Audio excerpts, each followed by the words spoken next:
There is a plant that quietly dismantles the idea of famine. Not in theory, not in laboratories. In practice, it feeds you in every season, in every month of the year. You can eat its roots, its shoots, its pollen, its seeds. It grows anywhere water meets land, across latitudes, across climates, across continents. It produces more usable starch per acre than potatoes, without fertilizer, without plowing, without planting. For tens of thousands of years, this plant was not a supplement to the human diet. It was the diet. And then, in the span of a few generations, we decided it was a problem. We drained it, we poisoned it, we called it a weed. And only after erasing it did we realize what we had thrown away: music. To understand how profound this loss is, we have to step far back. Not to the dawn of farming, but before farming itself. Before fields, before fences, before anyone thought to bend the land into straight lines. The record opens more than 30,000 years ago along the banks of the Yangtze River in what is now China. Archaeologists excavating Paleolithic sites expected to find stone tools, animal bones, traces of fire. What they did not expect were microscopic starch grains embedded in grinding stones. Not from wheat, not from rice. Agriculture did not yet exist. These starches came from a wild wetland plant. More importantly, they were processed, ground, intentionally transformed into flour by human hands. This discovery changed everything, because it meant that long before humans planted fields, they had already mastered a food system that didn't need them to. They had identified a plant so reliable, so abundant, that it justified labor, planning, and storage. Jump forward thousands of miles to Europe, to a site in Italy of similar age. The same story repeats itself. Grinding stones, the same starch residues, the same plant. This was not emergency food. This was not a fallback. This was a staple in a world where survival meant choosing correctly. That plant was the cattail. Scientifically classified within the genus Typha, cattails are not engineered by humans. They are engineered by evolution for one purpose: continuous abundance.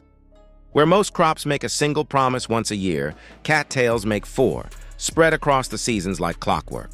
In early spring, when winter has barely loosened its grip, green shoots push up through the mud. Peel back the tough outer layers, and inside is a crisp, white core. Tender, hydrating, alive. Fresh, it tastes clean and green, something between cucumber and young asparagus. When Europeans encountered it in northern regions, they gave it a name that revealed its value: Cossack asparagus.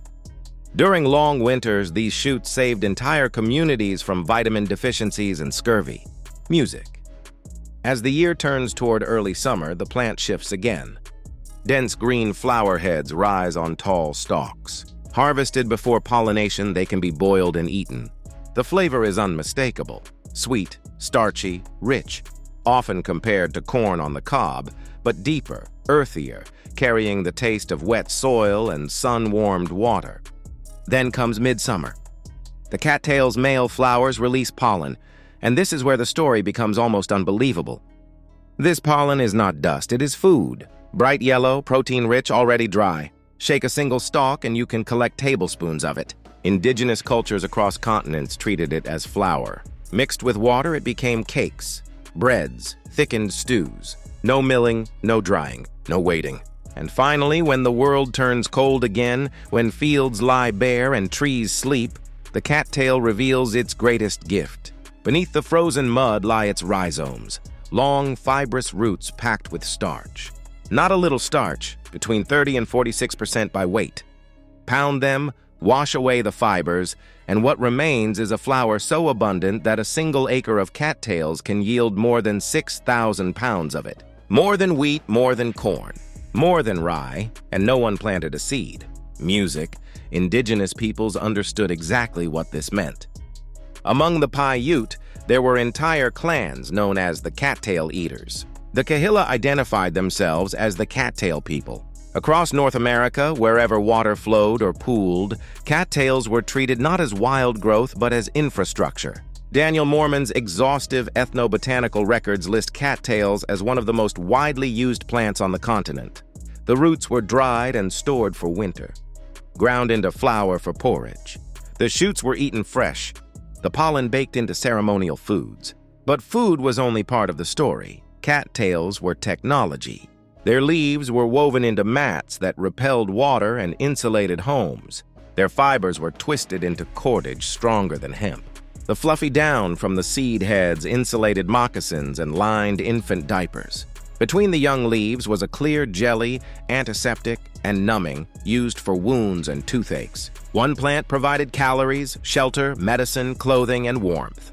A healthy wetland could hold 80,000 cattail stems per acre. One root system could spread across multiple acres, regenerating itself year after year. This was not chaos.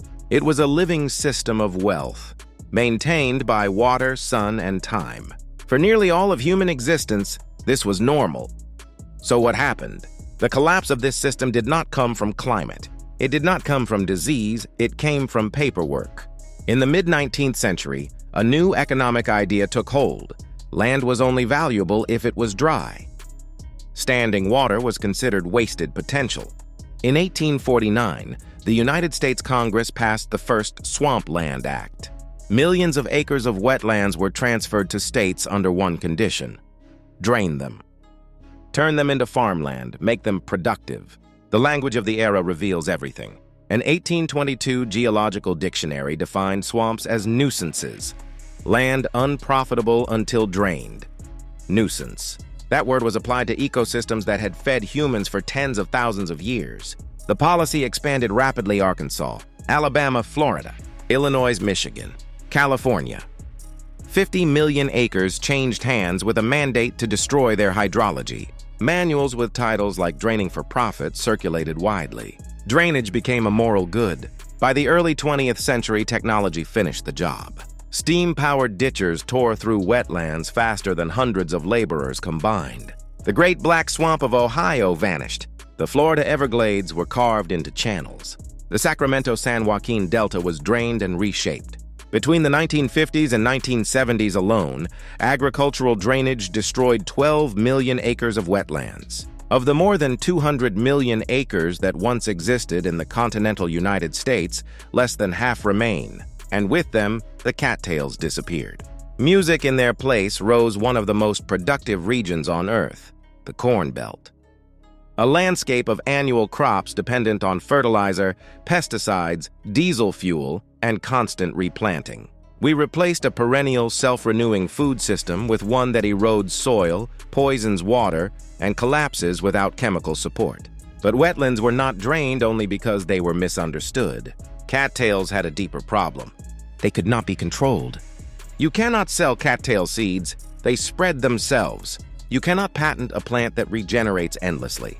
You cannot tax someone for harvesting pollen from a marsh. A food system that feeds people without dependence threatens economies built on scarcity. So the knowledge was dismissed. The plant was labeled invasive. The solution was sprayed with herbicide. Millions of dollars are still spent every year killing cattails, the most productive food plant in North America, to protect the systems that replaced it. And yet the story does not end there. In the late 20th century, researchers began studying cattails again, not as food, but as fuel. What they found startled even them. Cattails produce more than 20 tons of biomass per acre. Then came the deeper realization: cattails are not just productive, they are purifiers. They absorb nitrogen and phosphorus from polluted water, the same fertilizers that run off industrial farms and create dead zones in lakes and oceans. Harvesting cattails removes those nutrients from the ecosystem. Burn the biomass and what remains is ash, concentrated phosphorus, ready to return to fields without pollution. A closed loop. Institutions like the International Institute for Sustainable Development in Manitoba began harvesting cattails commercially, 15 to 20 tons per acre, each ton locking away more than a ton of carbon dioxide. Harvested like a lawn, no plowing, no planting, no erosion.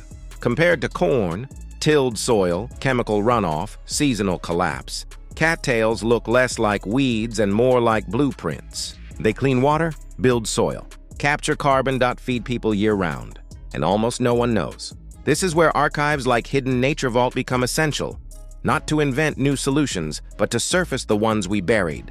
Because the knowledge was never lost, it was ignored. Today, while billions are poured into engineering drought-resistant crops and carbon capture machines, The answer grows quietly in roadside ditches and marsh edges. The same plant that fed Paleolithic families. The same plant that supported entire cultures. The same plant that survived the drainage of millions of acres.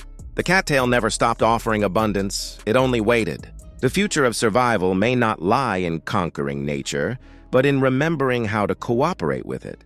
The supermarket of the swamp still stands, alive and growing, asking only that we look past the profit of the plow and see what has always been there. Music. If this story stirred something in you, stay with it. Subscribe not for novelty but for memory, because the next solution may already be growing at the water's edge, waiting for us to recognize it again.